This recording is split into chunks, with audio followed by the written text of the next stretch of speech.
Welcome everybody. So today I'm going to go over a difference between spawning an object and launching an object. Now you would think that they're like the exact same thing, right? So I had a question. How can I get this projectile to get launched from this object and have it go through this path and bounce off things? And I was like, that's easy. And I'll show you what I did. But real quick, I'm going to show you what we want. We want to launch an object. So right here, I'm going to have a spawner. It's going to launch something, and we're going to call it a projectile P. That projectile will move with the velocity, and it should hit some surface, and it should bounce off the surface. Now, obviously, I'm not drawing to scale. If it hits straight on, it should bounce straight back, right? If it hits at an angle, the angle of incidence should be the angle of reflection, whatever, right? All that stuff.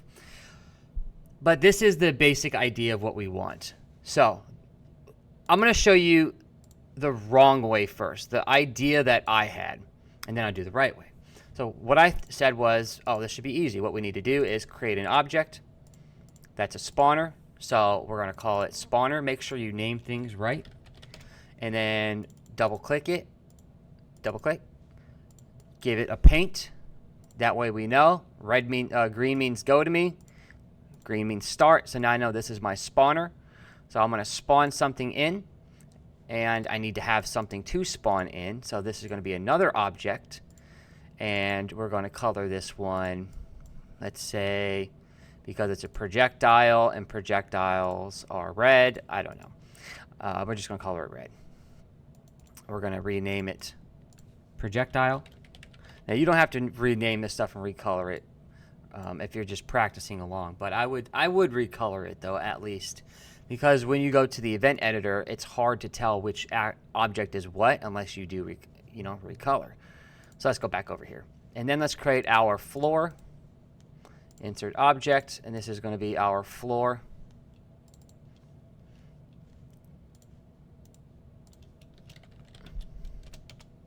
And for the sake of consistency, let's make a floor. And let's color it. Where's brown? A nice brown for a wood floor. Cool. So I've clicked snap to grid, by the way, makes things easier for this project. Let's create a floor that moves. We use the duplicate, by the way. We want one row with 20 columns. Wow, that's perfect. You do not want to use the clone function, FYI, because if you do a clone function, it actually will create multiple active objects. And you only have, I believe, 30 slots, 30 objects that you can have per frame in the free version of Fusion 2.5. And that's what we're working on, is the free version. Okay, so we got our setup. Let's turn our projectile. So left click it, go to the projectile properties. If you don't have that, make sure you go to View, go to Toolbars, pull up Properties. If it's over here, drag it over to the left. Make sure you get that going on. Just a refresher, right? Movement, we want a bouncing ball. Set its speed, whatever. Looks good to go. Static. And normally I would turn this visible off.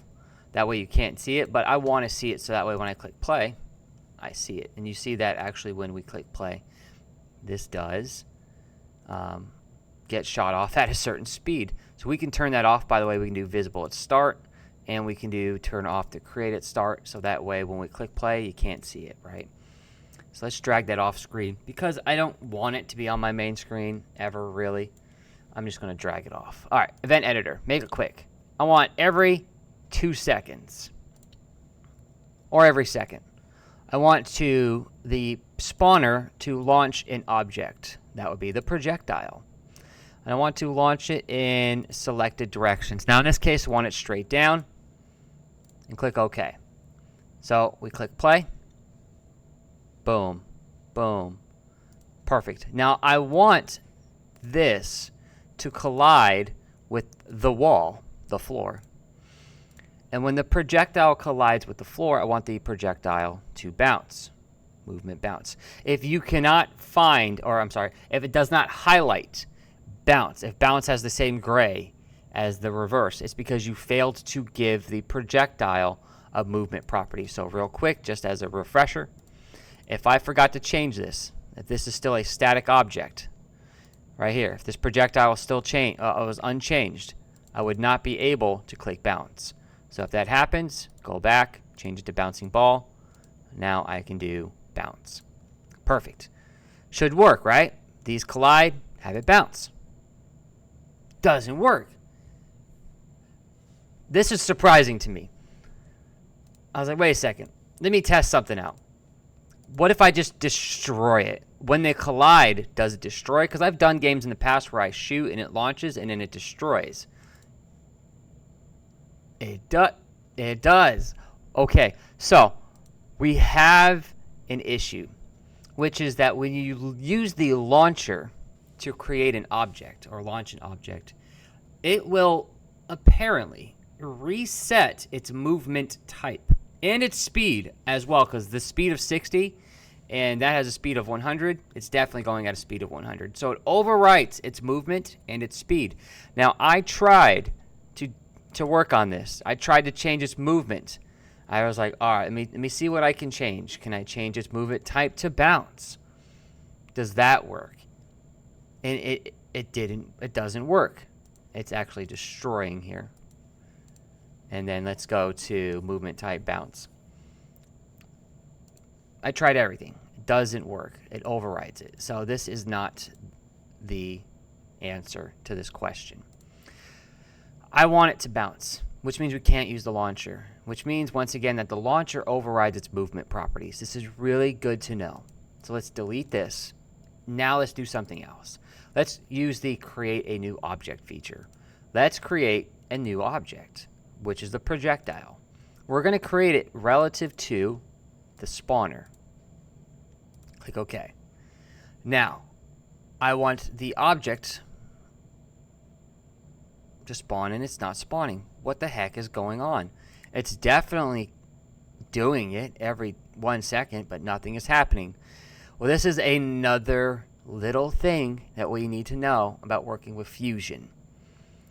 Because the projectile was clicked as visible at start, when it creates that object, basically cloning it, it will also have the same display options as well. So it won't overwrite the display options.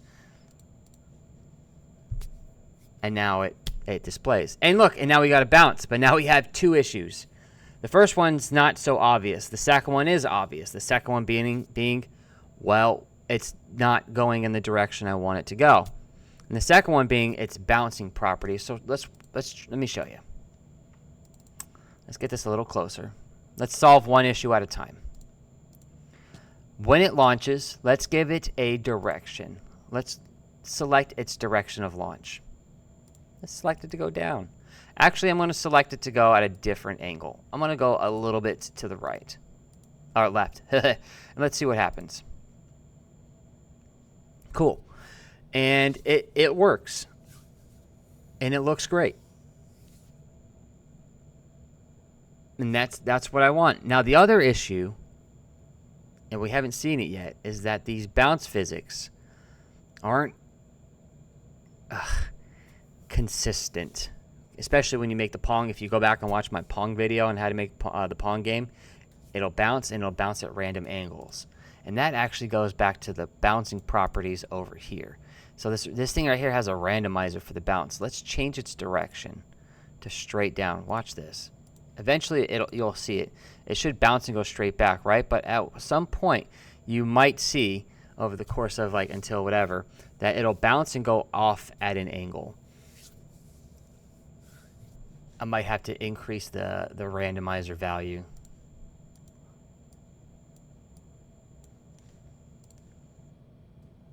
There you go, right?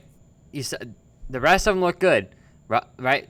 If we don't want this random effect, you want the most consistent bounce possible, we got to change that randomizer number. So just highlight it, make 0. You can even change, whatever. And then no matter what, at least up to this point, I haven't seen it bounce off at an angle that didn't make sense. Because I've seen it go at an angle like this. I've seen it bounce this way. Or the incidence angle of incidence go this way, and I've seen it bounce back the exact same way before. And I'm like, that's probably not what we want. If it goes in this way, we want it to bounce that way, right? We want this angle and this angle to always be the same. So with that being said, this is how we solve the problem. And it's an interesting problem, something so simple, right? Something so simple as creating an object and having it launch in a particular direction gave me so much distress. So yeah, I hope you learned a little bit about Fusion 2.5 with this video. I hope it's helping you with your game build. And as I learn more things, I will be putting up new videos to help you all out. So take care, everybody. Make sure you like and subscribe. I appreciate all the help.